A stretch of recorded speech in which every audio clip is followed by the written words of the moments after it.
ബേപ്പൂർ സുൽത്താൻ എന്നറിയപ്പെടുന്ന വൈക്കം മുഹമ്മദ് ബഷീറിന്റെ "ന്റെ ഉപ്പുപ്പാക്കൊരു ആന ഉണ്ടാർന്ന്" എന്ന പുസ്തകമാണ് ഞാൻ പരിചയപ്പെടുത്തുന്നത്.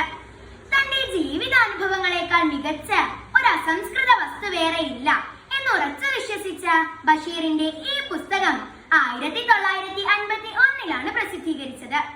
"എന്റെ മുത്തച്ഛന് ഒരു ഗജരാജൻ ഉണ്ടായിരുന്നു" എന്നതിനു പകരം "ന്റെ ഉപ്പുപ്പാക്കൊരു ആന ഉണ്ടാർന്ന്" എന്ന് പറഞ്ഞും മലയാളികളുടെ സാഹിത്യ ആസ്വാദനത്തെ കീഴ്പ്പെടുത്താൻ സാധിക്കും എന്ന് മനസ്സിലാക്കി തന്ന എഴുത്തുകാരനാണ് വൈക്കം മുഹമ്മദ് ബഷീർ. ഇദ്ദേഹത്തിന്റെ എല്ലാ കൃതികളെയും പോലെ വളരെ ലളിതമായ ഭാഷാ പ്രയോഗമാണ് ഈ നോവലിൽ ഉടനീളം ഉപയോഗിച്ചിട്ടുള്ളത്.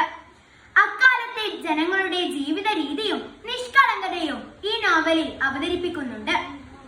വട്ടനടിയമ്മ, കുഞ്ഞിത്താച്ചുമ്മ, മകളായ കുഞ്ഞിപ്പാത്തുമ്മ, അയൽവാസിയായ ആയിഷ, നിസാർ അഹമ്മദ് എന്നിവരാണ് ഈ കഥയിലെ പ്രധാന കഥാപാത്രങ്ങൾ. വളരെ സമ്പത്തുള്ള എന്നാൽ വിദ്യാഭ്യാസപരമായി പിന്നിട്ട് നിൽക്കുന്ന ഒരു മുസ്ലിം കുടുംബമാണ് കുഞ്ഞിപ്പാത്തുമ്മയുടേത്.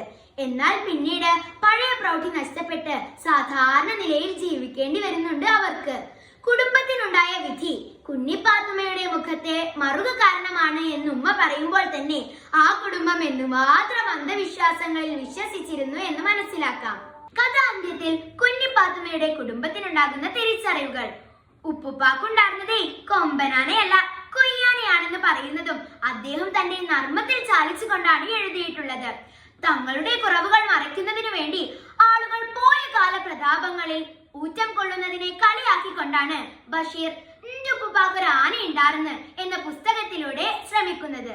എല്ലാ പ്രായക്കാർക്കും ഒരുപോലെ ആസ്വാദികരമായ ഈ പുസ്തകം എനിക്കും ഏറെ പ്രിയപ്പെട്ടതാണ്.